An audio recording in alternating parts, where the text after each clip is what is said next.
So, Kim, what was mentally the biggest challenge that you faced during your career? I would say the most challenging mental situation I had was I raced at a world championship in Clearwater, Florida, and it was a half Ironman. And going into it, I was a little burned out, and I was also dealing with a little bit of an injury. Mm-hmm. So just right off the bat, I had a poor attitude and knew I needed to do it, but didn't really want to be there. I tried to make it easy on me as far as like I just had to get from one segment to the next. Mm-hmm.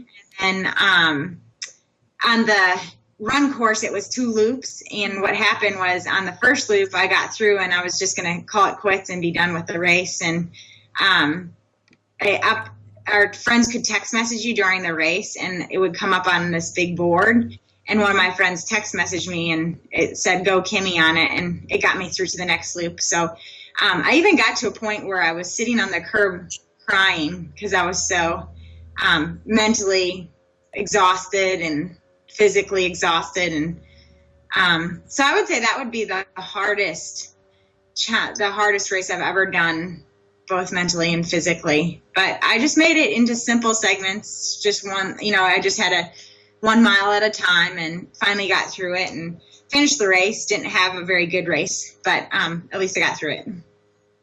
What helped you the most at the moment?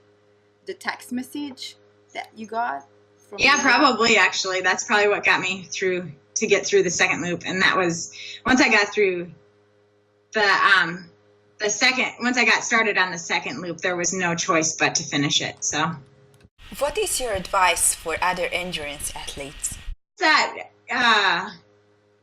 to remember why you're doing it,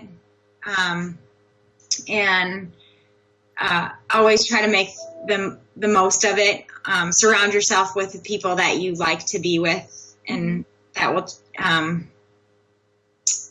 I would just say remember why you do it and surround yourself with the people that are like you when you're racing and doing the events that you enjoy doing, and always make it fun. Okay.